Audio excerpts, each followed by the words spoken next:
السلام علیکم دوستوں، کیا آپ جانتے ہیں کہ عرب میں جب مکہ بنی تھی تو وہاں پہ کیا کیا ہوا تھا، وہاں پہ کیا جنگ ہوئی تھی؟ اگر نہیں جانتے تو آپ ہماری اس ویڈیو کو پورا دیکھیں اینڈ ویڈیو کو لائک شیئر سبسکرائب کمنٹ کرنا نہ لے کر چل رہے ہیں عرب کی اس سرزمین میں جہاں نہ بادشاہت تھی نہ کوئی بڑی سلطنت، مگر ایک گھر ایسا تھا جس کی حرمت پوری دنیا میں مانی جاتی تھی۔ وہ تھا کعبہ۔ یہ وہ واقعہ ہے جسے اللہ نے سورۃ الفیل میں ہمیشہ کے لیے محفوظ کر دیا۔ ایک ایسا لمحہ جب ایک بادشاہ نے اللہ کے گھر کو مٹانے کا ارادہ کیا اور اللہ نے آسمان سے اپنے لشکروں کو بھیج کر اس کی پوری فوج کو خاک میں ملا دیا۔ یہ ہے اصحاب فیل کی حقیقت، ابابیل کے معجزے کی داستان اور رب کی قدرت کا وہ اعلان جو قیامت تک سنایا جاتا رہے گا۔ یہ وہ سال تھا جب نبی کریم صلی اللہ علیہ وسلم کی ولادت ہوئی تھی، عام الفیل یعنی ہاتھیوں والا سال۔ آئیے اس عظیم واقعے کو قرآن، حدیث اور تاریخی روایات کی روشنی میں سمجھتے ہیں۔ اس وقت کا عرب ایک عجیب اور الجھا ہوا خطہ تھا، نہ کوئی مذہبی اتحاد، نہ سیاسی نظام، نہ انصاف کا کوئی پیمانہ۔ ہر سردار اپنے قبیلے کا بادشاہ تھا اور ہر سردار اپنے لوگوں کا خدا سا درجہ رکھتا تھا۔ عرب کے لوگ سالوں کو واقعات سے یاد رکھتے تھے۔ مکہ اس وقت بھی عرب کا دل تھا۔ عرب کا دل ایک ایسا شہر تھا جو اپنے اندر ایک عجیب روحانی سکون رکھتا تھا۔ کعبہ موجود تھا، وہ مقام جسے حضرت ابراہیم علیہ السلام نے اپنے بیٹے حضرت اسماعیل علیہ السلام کے ساتھ اللہ کے حکم سے تعمیر کیا تھا۔ لیکن افسوس، وہی کعبہ اب بتوں سے بھرا ہوا تھا۔ ہر قبیلہ اپنا ایک خدا رکھتا تھا۔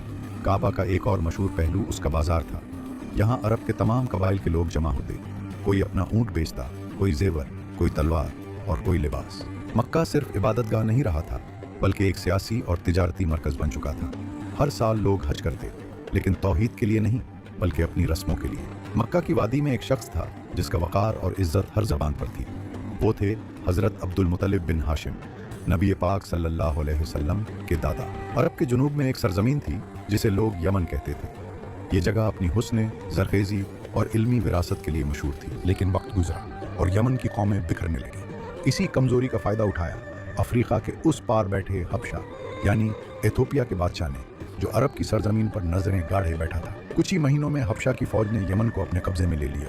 شہر تباہ ہوئے، لیکن حبشہ نے اپنی حکومت مضبوط کر لی۔ اسی دوران ایک شخص ابھرا، ابرہہ اشرا، جو سخت مزاج تھا مگر بہت ذہین تھا۔ ایک رات اس نے اپنے وزیر سے کہا، یمن کا نام بلند کرنا ہے، ہمیں ایسا کام کرنا ہوگا کہ عرب والے ہماری طرف رجوع کریں۔ سردار، عرب کا دل مکہ میں ہے، جب تک لوگ وہاں ہیں عرب پر حکومت نہیں کی جا سکتی، تو پھر وقت آنے پر مکہ سے بھی نپٹنا ہوگا، مگر پہلے یمن کو مضبوط بنانا ہے۔ ابرہہ نصرانی مذہب کا ماننے والا تھا، لیکن اس کے دل میں کہیں نہ کہیں غرور بھی پل رہا تھا۔ اسے لگتا تھا کہ اب عرب کی تقدیر اس کے ہاتھ میں ہے۔ کچھ ہی سالوں میں یمن کی سرزمین پھر سے آباد ہو گئی، کھیت لہلہا اٹھے، بازاروں میں رونق لوٹ آئی۔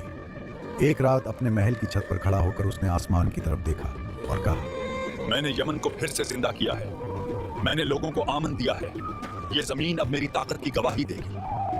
یمن کی سرزمین پر جب ابرہہ کی حکومت مضبوط ہو چکی تھی تو اس کے دل میں ایک عجیب سا خیال پیدا ہوا۔ ایسا خیال جو اس کے تکبر، اس کے ایمان کی کمزوری اور اس کی سیاسی چالاکی کو بیان کرتا تھا۔ وہ رات کا وقت تھا، سنہا کے آسمان پر چاند آدھا ہو چکا تھا اور محل کے تخت پر ابرہہ اکیلا بیٹھا سوچ رہا تھا۔ اس کے ہاتھ میں سونے کا پیالہ تھا اور اس کا وزیر وہاں موجود تھا۔ ابرہہ نے گہری سانس لے کر کہا، تم جانتے ہو کہ عرب کے لوگ مکہ کی طرف جاتے ہیں، وہاں ایک گھر ہے کعبہ، ہر سال لاکھوں لوگ اس کی زیارت کرتے ہیں، مگر وہ تو ایک پرانا گھر ہے، بتوں سے بھرا ہوا، اس میں رکھا ہی کیا ہے؟ پھر اس نے بات جاری رکھی، یہی تو سوچنے کی بات ہے، وہ گھر لوگوں کے دلوں پر حکومت کرتا ہے۔ جب تک عرب کا دل مکہ کی طرف جھکا رہے گا، یمن بھی ان کا سردار نہیں بن سکتا۔ اگر ہمیں ان کی تجارت، ان کا اعتماد اور ان کا مذہبی رخ اپنی طرف موڑنا ہے تو ہمیں مکہ سے بہتر ایک جگہ بنانی ہوگی۔ وزیر نے سر جھکا کر کہا، کیا سردار، کسی نئی عمارت کی بات کر رہے ہیں؟ ابرہہ کی آنکھوں میں چمک آ گئی۔ ہاں، ایک ایسی عمارت جسے دیکھ کر ہر عرب کا سر جھک جائے، ایسی جگہ جہاں وہ کہیں یہی اللہ کا گھر ہے۔ کچھ دنوں بعد ابرہہ نے اپنے تمام علماء، فوجی سرداروں اور مذہبی رہنماؤں کو بلایا۔ سنہ کے بڑے محل میں مشعلیں جل رہی تھیں۔ ابرہہ نے تقریر شروع کی، اے یمن کے لوگوں، ہم نے تمہیں یمن دیا، دولت دی، اب وقت آ گیا ہے کہ تمہیں ایک ایسی نشانی دی جائے جو ہمیشہ کے لیے رہے۔ لوگ اپنے آپ کو اللہ کے گھر کا رکھوالا سمجھتے ہیں، مگر وہ گھر کتوں سے بھرا ہوا ہے۔ हम एक ऐसा घर बनाएंगे जो सिर्फ एक खुदा की इबादत के लिए होगा, और इसकी खूबसूरती देखकर अरब वाले खुद इसकी तरफ रजू करेंगे। लोग आपस में सरगोशियां करने लगे। एक बुजुर्ग हबशी अफसर ने कहा, सरदार, क्या आप मक्का के मुकाबले में कोई नया काबा बनाना चाहते हैं? अब्राहा मुस्कुराया और बोला, नहीं, मैं मुकाबला नहीं चाहता, मैं उनका रूख बदलना चाहता हूँ। जब लोग देखेंगे कि यमन में काबा से ज्यादा हुस्न, ज्यादा नूर और ज्यादा इज्जत है, तो वो खुद मक्का छोड़ देंगे। अब्राहा ने ऐलान कर दिया, सनआ में एक बेहतरीन इबादतगाह बनाई जाएगी जो दुनिया की सबसे खूबसूरत इमारत होगी। उसने उसका नाम रखा कलीस, यानी कलीसा। तामीर के लिए उसने यमन के सबसे बेहतरीन मिस्त्री, नक्काश और हबशा के माहिर असातिज़ा बुलाए। मारब के संगे मरमर, हबशा की लकड़ियां, रूम के शीशे और सोने की कलमकारियां लगवाई गईं। कलीस की तामीर में साल लग गए। हर दीवार में रंग बिरंगे पत्थर जुड़े, छतों पर सोने की पट्टियां, दरवाजों पर चांदी की नक्काशी और दीवारों पर रूमी नक्शो निगार की तर्ज पर फूल पत्तियों की सजावट की गई। बात में तकब्बुर था मगर जज्बा भी था। कई साल बाद कलीस की तामीर मुकम्मल हुई। जब पहली बार सूरज की किरणें उसके शीशों से टकराईं तो पूरी सना सुनहरी रोशनी में नहा उठी। लोग दंग रह गए। दीवारें इस तरह चमक रही थीं जैसे उनमें नूर भर गया। अब्राहा ने सबको बुलाया और कहा, देखो, यह है हमारी ताकत का निशान। अब बताओ, क्या मक्का वालों का काबा इससे बेहतर है? एक शख्स ने हिचकिचाते हुए कहा, मगर सरदार, मक्का वालों का एतबार दिलों में है, पत्थरों में नहीं। अब्राहा गुस्से से बोला, दिलों को भी बदला जा सकता है। अब वो वक्त आएगा जब अरब के काफिले इसी घर की तरफ रुख करेंगे। एक दिन उसने अपने वजीर को बुलाया और कहा, अब वक्त आ गया है कि हम अरब वालों को बता दें कि उनका असल किबला अब यही है, कलीस। वजीर ने सर झुकाकर कहा, सरदार, मगर मक्का वालों का दिल उस पुराने घर से जुड़ा है, वो मानेंगे नहीं। अब्राहा मुस्कुराया। उसकी आंखों में गुरूर की झलक थी। दिलों को बदलना मुश्किल नहीं, बस उन्हें नई चमक दिखानी पड़ती है। अब अरब देखेगा कि असल इज्जत कहाँ है। कलीस के मुकम्मल होते ही अब्राहा ने पूरे यमन, हिजाज और नजद में सिपाहियों के जरिए ऐलान भिजवा दिया। हर कबीले तक एक फरमान पहुंचाया गया। अब हज और तवाफ का मरकज मक्का नहीं बल्कि सनहा में बनाया गया नया बैतुल हराम कलीस है। जो शख्स अल्लाह की इबादत करना चाहता है वो यहीं आए, जहां हकीकी नूर और बरकत है। ये खबर जब मक्का पहुंची तो पूरा शहर हिल गया। कुरैश के सरदार काबा के साए में जमा हो गए। एक नौजवान जोश में बोला, क्या ये हबशी बादशाह हमसे हमारा काबा छीन लेगा? वो समझता है कि सोने और चांदी से घर बनाकर हमारी रूह खरीद लेगा। दूसरा बोला, वो तो ये भी कह रहा है कि हज भी वहीं होगा। अगर लोगों ने मान लिया तो मक्का की तिजारत भी खत्म हो जाएगी। एक नौजवान बोला, नहीं, ऐसा नहीं हो सकता। फिर हजरत अब्दुल मुत्तलिब बिन हाशिम ने धीमी मगर मजबूत लहजे में कहा, लोगों, ये घर सिर्फ पत्थरों का नहीं, ये दुआओं का घर है। इसको इब्राहीम अलैहिस्सलाम ने बनाया था। इसमें नबियों के कदमों की निशानी है। कौन बदल सकता है अल्लाह के बनाए हुए क़ुबले को? कुछ दिनों बाद इब्राहा का एक सफीर मक्का पहुंचा। उसके कपड़े रेशमी थे। हाथ में इब्राहा का मेहर लगा हुआ खत था। वो काबा के करीब आया और बोला, मैं यमन के बादशाह इब्राहुल अशरम का पैगाम लाया हूँ। उसने सना में एक इमारत बनवाई है, इतनी खूबसूरत कि तुम्हारा काबा उसके सामने फेंका पड़ जाएगा। हजरत अब्दुल मलिक आगे बढ़े और बोले, ऐ आदमी, ये घर अल्लाह का है। अगर उसने तकब्बुर किया तो उसका अंजाम वही होगा जो हर घमंडी का होता है। सफीर हंसा और पूछा, तुम्हारे पास ना फौज है ना ताकत, कैसे रोकूंगे इसे? हजरत अब्दुल मलिक ने सुकून से जवाब दिया, इस घर का रब खुद उसका रखवाला है। जो इस पर कदम बढ़ाएगा अल्लाह उसकी चाल उलट देगा। एक नौजवान ने कहा, हमें जवाब देना चाहिए, हम अपने काबा की तौहीन बर्दाश्त नहीं कर सकते। दूसरा बोला, मगर कैसे? वो बादशाह है, उसकी फौज का कोई मुकाबला नहीं। अब्दुल मलिक ने दोनों को देखा और कहा, बैठो, सब्र करो। जो अल्लाह का घर है उसे इंसान नहीं मिटा सकता। जब तक अल्लाह का हुक्म नहीं, कोई ताकत उसे छू नहीं सकती। रेगिस्तान की गर्म हवा चल रही थी। सूरज की तपिश से रास्ते ढड़क रहे थे। अब्राहा ने ऊंचे तख्त से देखा, तुम लौट आए। बताओ, क्या अरब वालों ने मेरे हुक्म को माना? सरदार, मैंने आपका पैगाम पहुंचाया मगर उन्होंने इनकार कर दिया। इनकार किया? मतलब उन्होंने मेरे बनाए घर कलीस की ताईद नहीं की? नहीं सरदार, उन्होंने मजाक नहीं उड़ाया, बस अपनी इबादत की वफादारी दिखाई है। उनके सरदार हजरत अब्दुल मलिक ने कहा, इस घर की हिफाजत उसका रब खुद करेगा। रब उनका देखो कैसे बचाता है उनका घर जब मैं मक्का पर चढ़ाई करूंगा। सरदार, मक्का वालों के दिलों में अपने घर के लिए मोहब्बत है। अगर आप जंग करें तो अरब बिखर सकता है। जो मेरा हुक्म नहीं मानता वो दुश्मन है। मक्का का बाजार उस दिन कुछ अलग मंजर पेश कर रहा था। हर तरफ बेचैनी थी, भीड़ बढ़ती गई, कुछ लोग आते रहे। एक ने कहा, हमारी दुआएं, हमारी नजरें, हमारे बच्चे सब इस घर के साए में पलते हैं, कोई इसे हमसे छीन नहीं सकता। एक अरब ने रात के वक्त उसकी इबादतगाह की बेहुरमती कर दी। ये बात अब्राहा के लिए बर्दाश्त से बाहर थी। अलकुलीस की बेहुरमती ने अब्राहा के अंदर आग लगा दी थी। उसे लगता था कि अगर उसने काबा को गिरा दिया तो पूरा अरब उसके सामने झुक जाएगा। इसी सोच के साथ उसने मक्का की तरफ यलगार की तैयारी शुरू कर दी। अब्राहा ने यमन के तमाम इलाकों से आला तरीन सिपाही बुलाए। हबशी, यमानी, जुनूबी अरब के कबाइल के जंगजू, हर तरफ से फौज एक जगह जमा होने लगी। ये एक तबाहकुन लश्कर था जिसमें हजारों सिपाही, घोड़े, जिर्रा बख्तर, नेज़े, तलवारें और जंगी साजो सामान शामिल थे। लेकिन अब्राहा की सबसे बड़ी ताकत वो थी जिसे अरब ने पहले कभी नहीं देखा था, हाथी। अब्राहा ने अपनी फौज से कहा, जब मेरा लश्कर अरब में दाखिल होगा कोई कबीला हमारा मुकाबला नहीं कर सकेगा, और जब काबा आएगा तो पूरा अरब मेरे सामने सजदा करेगा।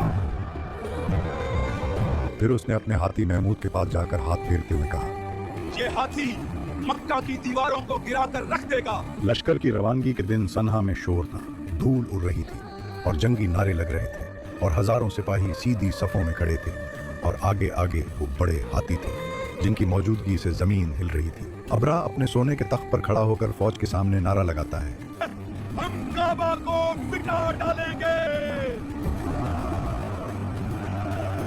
अब्राहा के लश्कर की रवानगी की खबर पूरे अरब में जंगल में आग की तरह फैल गई। अरब के सहराओं में कभी हाथी नहीं देखे जाते थे।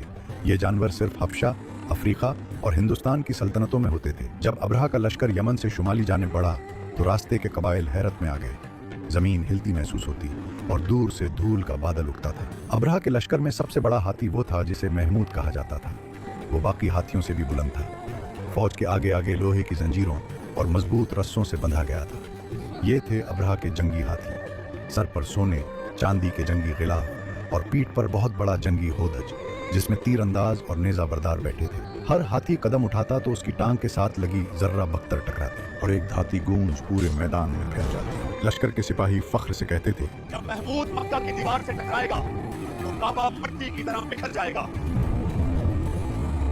अब्राहा ने अपने हाथियों को इसलिए आगे रखा था कि वो अरब के हौसले तोड़ दें और ये हिकमत अमली कारगर साबित हुई।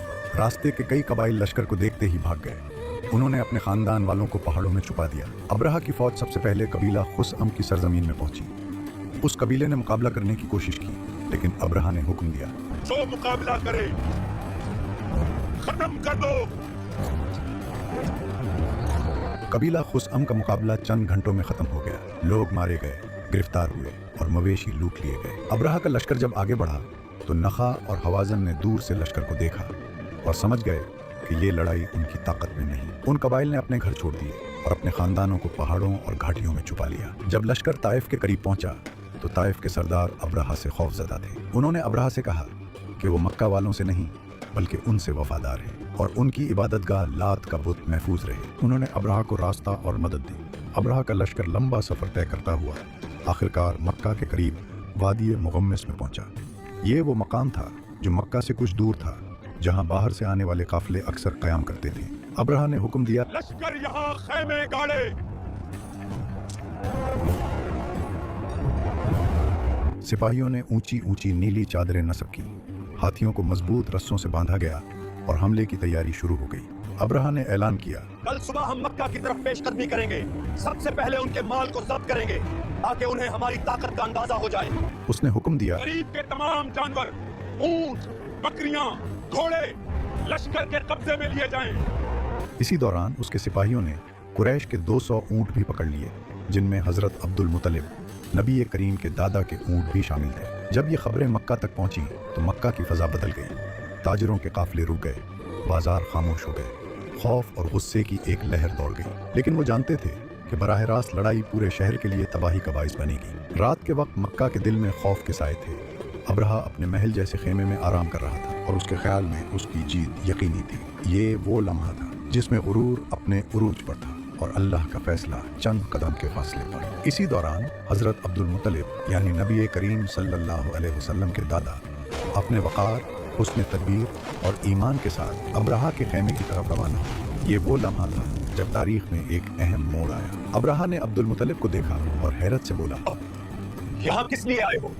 मेरे 200 ऊंट तुम्हारी फौज ने अपने कब्जे में ले लिए हैं और ये मेरा माल है। मैं ऊंटों का मालिक हूँ।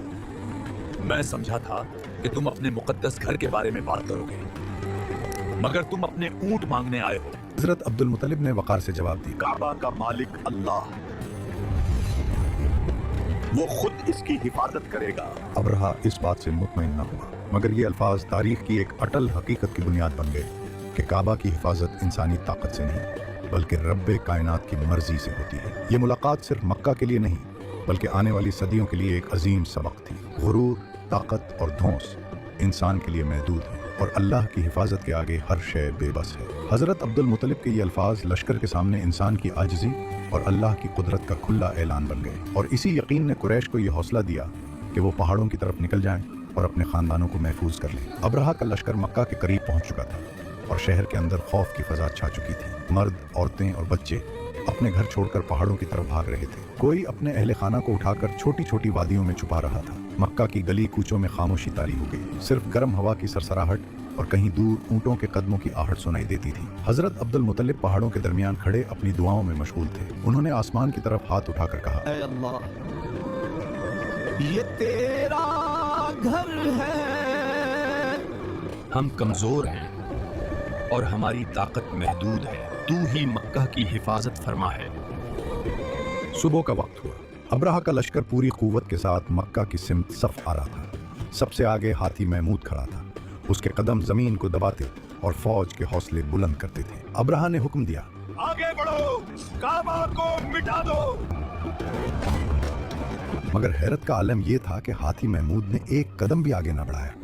उसे धकेला गया, मारा गया, मगर वो मक्का की सिमत बढ़ने से इनकार करता रहा। इसी लम्हे आसमान पर एक अजीब मंजर जाहिर हुआ।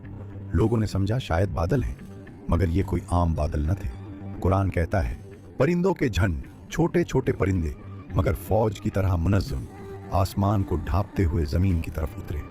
हर परिंदे के पास 3 पत्थर थे, एक चोंच में, 2 पंजों में। ये सुज्जेल के पत्थर थे। पहला पत्थर एक सिपाही पर गिरा, जर्रा चीरता हुआ जिस्म में धंस गया और वो सिपाही जमीन पर गिर पड़ा। फिर एक के बाद एक हजारों पत्थर बरसने लगे। जिस पर पत्थर गिरता उसका जिस्म अंदर से फट जाता। सिपाही चीखते, भागते और हाथी जमीन पर गिरने लगे। चंद ही लम्हों में वो लश्कर जो पूरे अरब के लिए खौफ की अलामत था, रायत के जरों की तरह बिखर गया। कुरान इस मंजर को यूं बयान करता है, अल्लाह ने उन्हें खाए हुए भूसे की मानिंद कर दिया। अब्रहा हम खुद भी जख्मी हुआ, वापस यमन जाते हुए रास्ते ही में मर गया। लश्कर मुकम्मल तौर पर तबाह हो गया और काबाहुल्लाह की हिफाजत में महफूज रहा। मक्का के लोग पहाड़ों से यह मंजर देख रहे थे, हैरान व शिजदर, आंखों में आंसू और दिलों में यकीन। ये अल्लाह की तरफ से था, ये इंसान का अमल नहीं था। ये वो लम्हा था जिसने तारीख का रुख बदल दिया। और इसी साल फील में नबी आखिरुज़्ज़मान हज़रत मोहम्मद की विलादत हुई। जिस घर में आखिरी नबी की आमद मुक़द्दर थी, वो घर महफूज रहा। ये वाक़या आज भी हमें याद दिलाता है कि जब अल्लाह किसी चीज़ की हिफाजत फरमाए तो दुनिया की तमाम ताकतें भी बेबस हो जाती हैं और गुरूर का अंजाम